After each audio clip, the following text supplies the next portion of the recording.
Yeah. Fly Eagles fly, we on the team. Touchdown, touchdown. Time to get Jalen this ring. You don't really want to start a thing. This a bird gang nation, baby. It's a Philly thing. Hater, and you looking like you type trash. I'm just here cool on Philly, the podcast. And we can call a man dog or watch Miles score off the handoff. Rest of the division, your man saw Jackson like Sean, hunting like Randolph. Season here, early time to do them in. Your boy Philly Fresco. Thanks for tuning in. What is going on, you guys? It's your boy Joe Castro, aka Philly Fresco, and it is Philly, the podcast, man. So today, as you can see, we have a very special guest. We got family member in here. That's what we got, man. We got my guy, the GOAT, the best reporting on the Eagles, my guy Lord Brunson. What's going on, LB?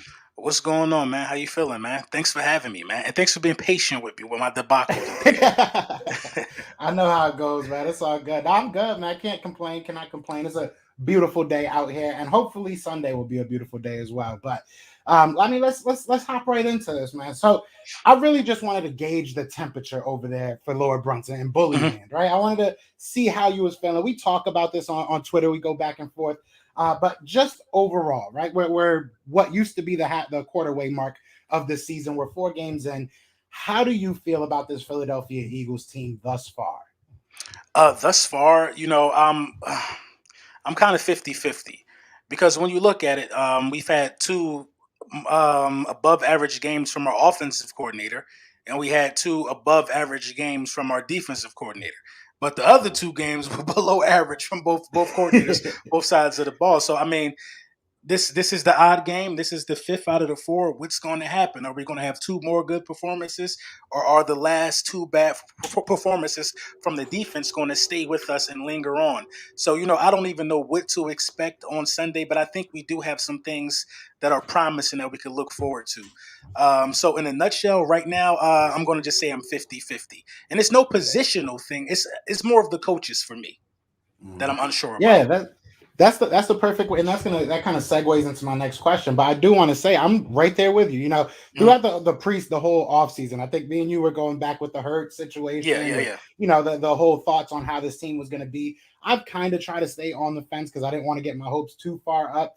After the first week, I think everybody got their hopes a little bit up, and then we kind of crashed back down to reality a little bit. But I don't think. And you tell me if you agree with this or disagree, but I don't think that these past 2 games are realistically an indictment of us being a bad team. I don't think that's necessarily what it means. I think this game will really tell you. I really think, like you said, we saw 2 different coaching staffs on both sides of the ball. You had the Dr. Jekyll and Hyde type thing with the coordinators and everything. So I feel like we went against 2 very good teams, 3 if San Fran is what we think they are. So we might have just went through our hard schedule. You know what I mean? I'm saying, I think from here, now it's like we kind of got out of here. We got out of the toughness. And now we look at the rest of our schedule, and we might have, I don't want to say easy road, but some winnable games. Do you think that that's, the case?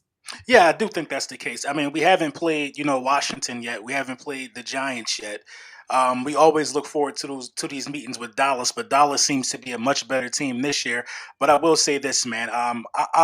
The first 4 games kind of were like preseason in a sense, and then you have some major injuries as well during these first 4 games. So you got new players that got to gel together. You got new guys who didn't expect to get playing time getting playing time now, and then you have coaches that are trying to find their rhythm and trying to see the best version of themselves after these 4 games. So I agree with you. I feel like we got a lot of winnable games ahead on the schedule for us, but we also have some tough games. We still got the Raiders. You still have Tom Brady and those guys on the schedule. So you still got some guys you got to pay attention to. Even the Panthers coming up this week. This isn't the Panthers that we're used to. You know what I mean? Sam Darnold looks like a quarterback. So yeah, man, I think we got to go out there and earn it every single week, because I think we'll still be the underdog every game for the rest of the season, most likely. So, it's a lot to look forward to for me on my end. Definitely. Hey, I'll take the underdog. I love the underdog status. Now, you did talk a little bit about the coaching staff. I know a lot of people are very, I think upset is a nice word, a way to put it, I should say. But realistically, where do you see this coaching staff? Have they? Because I looked at the film over the past couple of weeks, and it just feels like they're not improving. I feel like, if anything, they're just sticking to their guns and hoping that at some point it works. Mhm. But what do you see from this offensive, staff and this defensive It's staff? so I feel like if I had to choose who I had the most faith in right now out of the two coaches, it would probably be Jonathan Gannon, and that's not saying a lot. Jonathan Gannon seems to be stubborn. He doesn't want to adopt a dime package that covers, spread offenses the way we need to cover it. I mean, we had a linebacker on Tyreek Hill. He wanted to live and die with having Eric Wilson on Tyreek Hill. That's just not how you win at the next level. You need to have a package in for every sense of the game. And I got a lot of bad things to say about the defensive coordinator, but I feel like it's the guy that I got the most faith in. I mean, Nick Sirianni's play coach, his play calling, his situational play calling, him refusing to run the ball is just not how you win in today's NFL. So I just can't trust anything Nick Sirianni says right now as far as what he's going to do about changing the game plan. That's just keeping it real. I think if he had Barry Sanders back there, he'd give him 8 carries a game. You know what I mean? I mean, you got to go out there and play winning football. I agree with you, man. I feel like they got this approach that my vision and my way has to start working at some point, and once it does, I'll get all the kudos for it. No, man, you got to go out there and win. So this coaching staff, in a nutshell, it has me the most nervous about anything. Anything. It's the defensive coordinator Definitely. and the head coach. You hear Facts. me? And we talk about, with Hurts season and Hurts season. Yeah, I can hear you. And we talk about with Hurts, give him a year, give him some time and everything. But I want to ask you on the coaches, how long do you give them? How long do you give them till it starts having to work? Is it just the year, or do they have kind of the year and plus? You know what I'm saying? A draft under them. How long do you think it's going to take for these guys? Me personally, Nick Sirianni, if Nick Sirianni doesn't run the ball, if Miles Sanders has a career high in yards and a career low in yards and a career low in attempts, Nick Sirianni would be a one and done if it's me. So one and done. You know what I mean? You're just not utilizing the best players on the field at that point because your game plan, that makes no sense to me. I believe if you give Jonathan Gannon the talent, he can be much better. Because I saw a guy in the first 2 weeks of the season who looked like he was on his game. I don't know what happened the last 2 weeks, but I saw something from him. I haven't really seen that from, Nick Sirianni, so to speak. If the passing game is working, Nick Sirianni is going to look good because the pass game has worked a lot for us this season, if you want to be real. But can Nick Sirianni show that he can provide a physical element to this offense? I mean, listen, if you don't run the ball, you forget how to be physical. This is football. That's the physical element. You get that by running the ball and having your offensive lineman go out there and hit people. You can't expect to pass, then you're on the third and short. Oh, now let's play physical. No, we ain't been doing it for weeks. We soft. We can't just be physical out of nowhere. You gotta prepare to be physical. You gotta practice physical if you're gonna be physical. And Nick Sirianni, I think he's leading these guys down the wrong path on the offensive side of the ball as far as building the physicality and the toughness that I think we need. Definitely. Now, I do want to talk about Jalen Hurts, man. You see, I'm rocking the hat for you. You Mhm. know what I mean? Shout out to LB. These hats are hard. These hats are definitely tough. So, I want to ask you, man, how are you feeling about Jalen? I feel like a lot of times, and you correct me if I'm wrong, and I mean this with all Yeah. respect. I feel like sometimes in your lunchtime lives, people are just coming at you with like hating on Jalen Hurts. So sometimes you Mhm. got to be a little bit overly like, you know what I'm saying? That's my quarterback, and that's why a lot of people love you because you defend our quarterback. But if you're taking away all those people, naysaying and everything, how do you realistically feel about Jalen Hurts right now? Realistically, after 4 games, I'm going to say that he's getting better almost every game. He's getting better almost every game, and that's all you could really hope for. Is he regressing? Let's ask ourselves the serious questions right now. Is Jalen Hurts regressing week after week? Because that was the popular word we used last year for Carson Wentz. Oh, he's regressing. Everybody added that word to their dictionary last year. Is Jalen Hurts regressing? He's not. He's getting better every week. It may be small steps to some, but there are steps in the right direction almost every single week. You can add garbage time or whatever you want to say, but I will. This is what I got to say about garbage time stats. If Jalen Hurts threw 4 picks in garbage time, they'll still say he got 7 touchdowns and 6 picks. They will count those picks. You know what I'm saying? They don't want to count the yards, but they'll count those picks. I don't count it as garbage time for young quarterbacks because they're still going out there, and there's some things that they're still getting from it. They're still getting experience from it. The game might be over, but they're still playing it to the bitter end and still trying to make things happen. So Jalen Hurts to me is improving every week. I mean, listen, look. You got a top 10 He's top 10 in passing yards. Everybody said he couldn't throw. You know what I mean? He's 66+% completion percentage. Everybody told me he couldn't throw. You know what I mean? He has 2 turnovers. He's only turned the ball over in 1 game out of the 4. Everybody told me he was a turnover machine. I'm seeing a guy who's learning on the fly to adjust his game to the NFL, so to speak. Like, he's trying to run first, but it ain't working. And now he's sitting in the pocket and putting out 32 completions. That's development. He was never that guy before. It might not look pretty because the win column, isn't what we want it to be, but winning is a team stat. I think from the quarterback play right now, if you want me to grade it, I got to give it like a B-. I got to give him a B-. And I think that's fair. Yeah, and like I said, me and you go back and forth on Twitter all the time, and it's all out of love. But I'm very critical of Jalen Hurts. But I will say, this last game, I had literally nothing I could really talk about. Like, there were plays that he missed, of course. I think every quarterback, every player in the National Football League is going to miss plays, going to want plays back. But overall, that's the quarterback I want. You know what I'm saying? That's the guy that we all, are going all in for. So I'm happy to see where he is right now. But like you said, we have to get the running game going around him. We got to get these other guys going around him. Now, I want to ask, before I get into this, though, shout out to Pharaoh with the $2 super chat saying, "What's good, goats? What's going on, Pharaoh?" I got Pharaoh. What's up? So I do want to ask you about the other rookies on this team. And we obviously have Devontae Smith, who, in my opinion, has looked amazing. But we have, Landon Dickerson out there, and we have a couple of other guys out there. Have these rookies stood out to you at all? Any of these rookies? Has there been any specific rookie that stood out to you so far? Well, obviously, the guy that stood out and who was supposed to stand out from day one is Devontae Smith. He was supposed to stand out. So, he's doing exactly what he's supposed to be doing. Even games where he don't get the ball, you can see that he's almost open every play. So we got it right there. The surprise standout, probably not so much of a surprise, but Kenneth Gainwell has also stood out to me as well because he could put some damage in the passing game. And I guess some teams who used to run the West Coast offense, they would say that, Kenneth Gainwell, his little 5-yard dump and him making what he can get out of it, that's as good as a run play. Kenneth Gainwell is very, very valuable to this team right now. Landon Dickerson, man, I'm not really impressed right now with Landon Dickerson. I'm gonna keep it a bean, man. Yeah, this is a guy I was high on. It's like, I don't see the violence that he played with in college. You know what I mean? I see a little confusion. I see a little trying to get used to the game, but that's normal, though. I think he'll come on, but, in hindsight, JOK might have been the right option at number 2, but, we ain't going to talk about that. But, yeah, man, and everybody else, I've seen some good flashes out of, what's his name, Milton Williams. I've seen a couple high-energy plays where he didn't give up on plays. I think guys are just trying to find themselves, but Devontae Smith is a bona fide star. Yeah, Devontae Smith, I think, is making a lot of people happy. And we I think you saw the tweet as well on Twitter or whatever, that it was talking about how we should have drafted Micah Parsons. I love Micah Parsons, and yeah, we need a linebacker, but I think having a wide receiver is something we've waited for a long time. Exactly. So I'm cool with that pick. Now, I do want to ask you, the reason why I brought up these rookies, and you kind of played into it perfectly, leaving Landon Dickerson as last.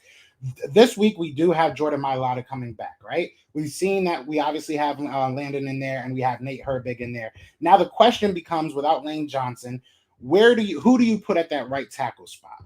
And the reason why I ask this is because I personally, this is my opinion, and you tell me how you feel. I'm saying leave Dillard at left tackle and move Jordan Mailata to right tackle, because I can see Jordan Mailata playing better at right tackle than I see Driscoll playing at right tackle, or trying to move Dillard over. We've seen that experiment. But what would you do with that? Which leg is injured on Jordan Mailata? Is it the left or the right? I want to say it's his left one. So that might work, moving him to the right side and keeping that left leg inside the formation. Because I used to play tight end, and when those big guys get banged up, you want to keep the injured knee to the inside. But I think Jordan Mailata is going to be cool at left tackle. I'm leaving him there. Me personally, I'm leaving Jordan Mailata there. Driscoll, is Driscoll a right tackle? Driscoll, yeah, he can play right tackle, right guard. He's played like 3 different positions. Right, exactly. I like Drizzy to move around a little bit. But Landon got to get in there somewhere. Landon got to get in there and get some rotation in, man. Landon's a 2nd-round pick. So I would expect Landon to be the one moving over, in all honesty. Yeah, I would honestly, even with Nate Herbig, I was watching the film today of the Kansas City game. And watching that all 22, you look at freaking Nate Herbig, he was getting blown up. And I like Nate Herbig. I'm not gonna sit here and lie. But if we can move Driscoll into that right guard position, I'll be happy. Yeah.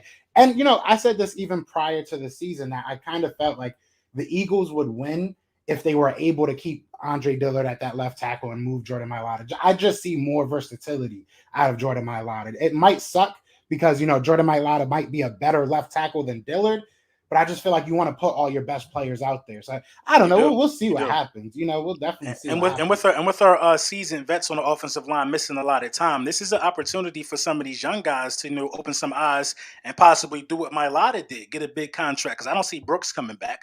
You don't know the future of a lot of the older guys on the offensive line. So these young guys got to take advantage of this and put their best foot forward. But Mailata coming back this week is so huge for us, man. Really huge for us. Yeah, even if it's just to see how good he is, you know what I'm saying? Just to check that box off, you know what I'm saying? But I do want to ask you a little bit about the Carolina Panthers game. Obviously, going into there, they're missing their middle linebacker Shaq Thompson, who was kind of trash last year, but I guess he's come on this year, been a big help for them. And they're missing McCaffrey. It's looking like he's doubtful. But what are you looking for in this game? Like for the Eagles to win this game, what do you feel they have to do? The number one thing they have to do on defense is make Slay follow DJ Moore everywhere he goes. Darius Slay came out with a tweet and said nobody never beat him. Listen, okay, let's make him follow people now. Not in a bad way, but he's right. Who's beating him? And why are we just leaving him on one side of the field? He's best at man-to-man coverage. Make him follow the number one guy all around and make the other quarterbacks think about who they're going to throw the ball to. If we go out there and just play a lazy kind of defense. And Carolina is explosive. This is not the same Carolina team, man. They got some nice misdirection with them, and we have very undisciplined linebackers. But I would leave Slay on DJ Moore for the rest of the game, and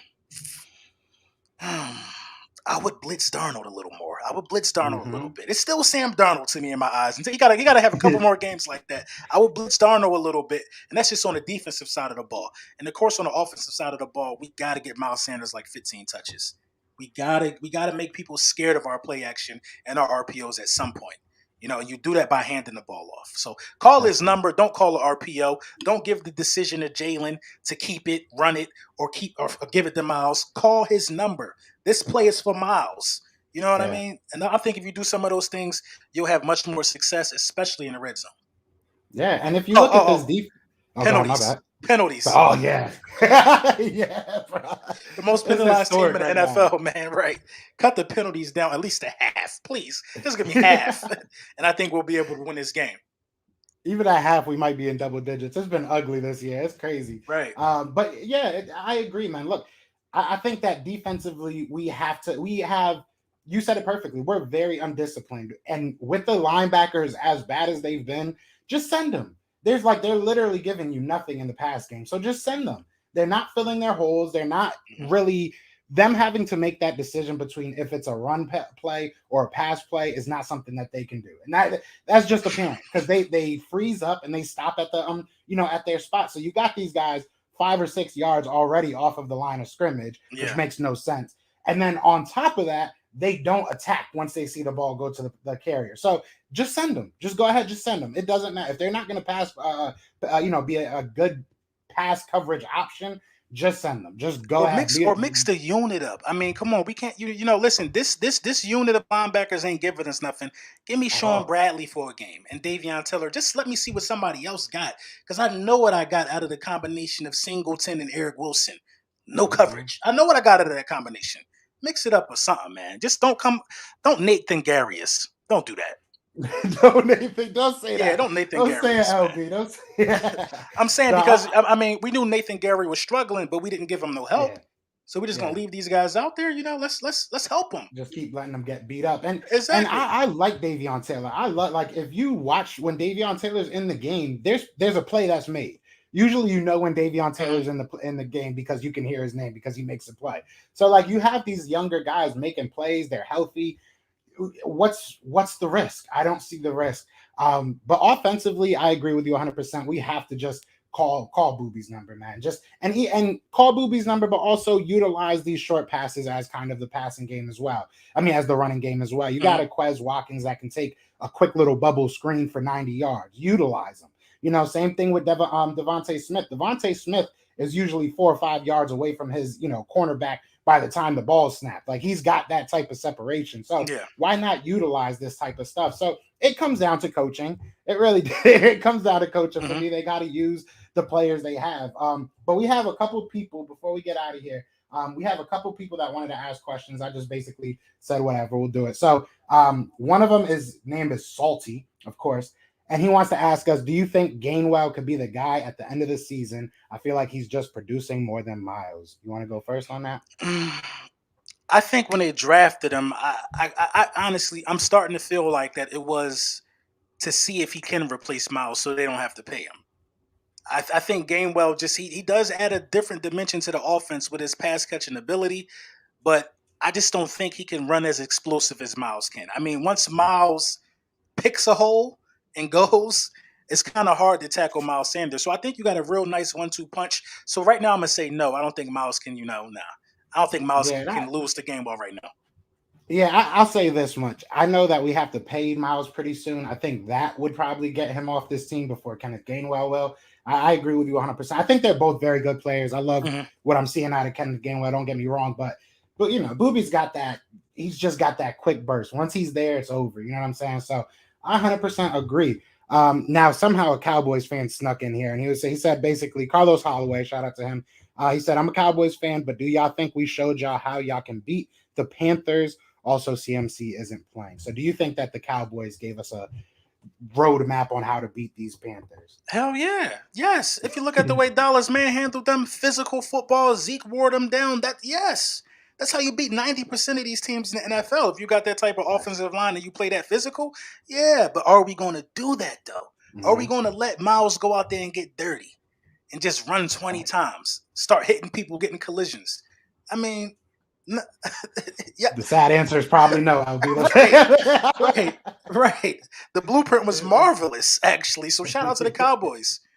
Yeah, and I will say, if you want to look at the defensive side, you can say the same thing. They, Parsons, and it hurts my heart every time I have to say this because I was big on Parsons. I was telling people when we were at 6, I was like, go get Parsons. But it hurts my heart to say this, but he's been killing people. So he was in Darnold's lap most of that game. So if we can do that, which I think we can, I'm pretty sure we can, I think we'll be good. And then the last question is from BLSG. He says, how many carries do you both think Miles Sanders gets on Sunday? I'm going to go with 12. Ooh, that's a big number right there. It is. I think it's going to get 12, though. I'm going to, you know what? I'm going to jump off a ledge. I am right now because I really do feel like, social media isn't just for the players. Social media isn't just for us. Coaches see what people are saying. Coaches definitely see what people are saying. And if you look at the San Fran game compared to the Atlanta game, I think he tried to put on a show for the fans. So maybe he's hearing us say, just pound the rock. So I think I'm gonna go 18 carries.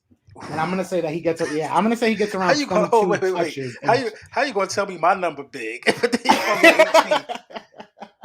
Hey man, if he get 18 carries, I think we win the game. I do too. I think we win most games if that happens. Yeah, I really do. Because play action becomes that much lethal. And I think it's on. I do love Jalen Hurts, and every time I say something about him, I feel like I gotta preempt it with I love Jalen Hurts. This is not me hating, but he has to realize that on those RPOs, stop taking out of his stomach. Like if we're calling 15, 16 RPOs, I agree. If Miles Sanders is getting popped, you know what I'm saying? Learn the difference. If you're having a hard time realizing what linebacker you got to look at, who's got to drop for you to hand it off, learn on the fly. Don't just not do it. I think the RPO is so difficult for Jalen Hurts. I think it's difficult for him. I'm not going to lie. I think it's so difficult for him because he truly has all 3 options. He truly can hand it off, pass it, or run it. Carson Wentz ran RPOs, but nobody was afraid of him running. So it was either just a handoff or a pass. You know what I mean? So basically it was just a bunch of play actions, to keep the defense honest. But Jalen has way too many decisions on his plate, which is why I think you should, call Miles' number. Yeah, I agree with that. I agree with that. Yeah, I agree with that. I mean, look, I think Jalen Hurts has been slowly showing us what we want to see. I've said that this game was probably the first time I could say he put it all together for all 4 quarters. Like that looked like a franchise quarterback in my opinion. you just went toe to toe with Mahomes. So I mean, I like what I'm seeing. I do like this defense. I don't think that they're as bad as they were these past 2 weeks. I think we just kind of got smacked in the mouth by two very good offenses, and it kind of is what it is. So I think that there's nothing but up. But before we get out of here, let's do it. So what are your thoughts for this game? Is this going to be a win for the Eagles? You don't necessarily have to do a score prediction. If you want to, you can. But do you think this is going to be a win? And give me like two players that you're watching for this game outside of Hurts, because I think that's easy. I think it's going to be a win. I think that honestly, I feel this is how I feel. I feel like the season starts now. I feel like we took a couple lumps and bruises. Our quarterback improved almost every game. Our defense is tired of being disrespected. We got Sam Darnold coming in without a Christian McCaffrey. I think the Eagles can win this game. I think Devontae Smith builds on what he did last week, and I think Miles Sanders has a good game this week. I think it's Devontae and Miles, and a little Jalen going to be doing his thing as well. But, I think it's going to be Devontae and Miles, sustaining a lot of drives for us. We coming off a game where we didn't punt. I think we finding some type of rhythm. So I think it's going to be Devontae and Miles. And that's why I named, everybody was wondering, like, what, Hurts season just began now? No, it's exactly what LB just said. Yeah. I think we're finally figuring out who the heck we are. And I think Jalen's starting to figure out who he can be on the field. So I agree with you 100%. I could not have said it better than you, man. Hurts season has begun. This is when it really has begun. Exactly. Everybody got to get there. And now it's up to the defense. The defense has to prove me right that I don't think we're as bad as we were these last couple of weeks.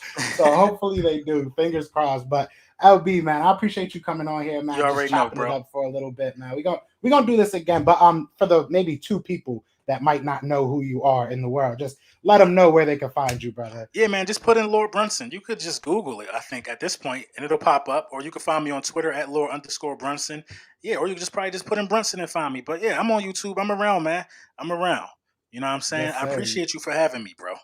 You already know, bro. You already know. You family, bro. You family. But yes, sir. Yeah, so all his information is going to be in the description, as we always do. You can see both of our Twitter handles right at the bottom. I appreciate everybody that, joined the live stream, came here to chill with us. I know it's a little bit last minute, but that's how I do things. That's how that's how we get down here at Philly. But other than that, man, y'all know what it is, man. It is Fly Eagles Fly, and we are out here.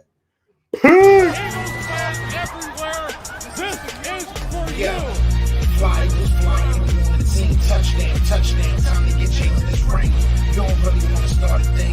This a bird gang nation, baby. It's a Philly thing. Hater, and you looking like you type trash. I'm just here calling on Philly the podcast. And we can call a man dog or watch Miles score off the handoff. Rest of the division, your man saw Jackson like Sean, hunting like Randolph.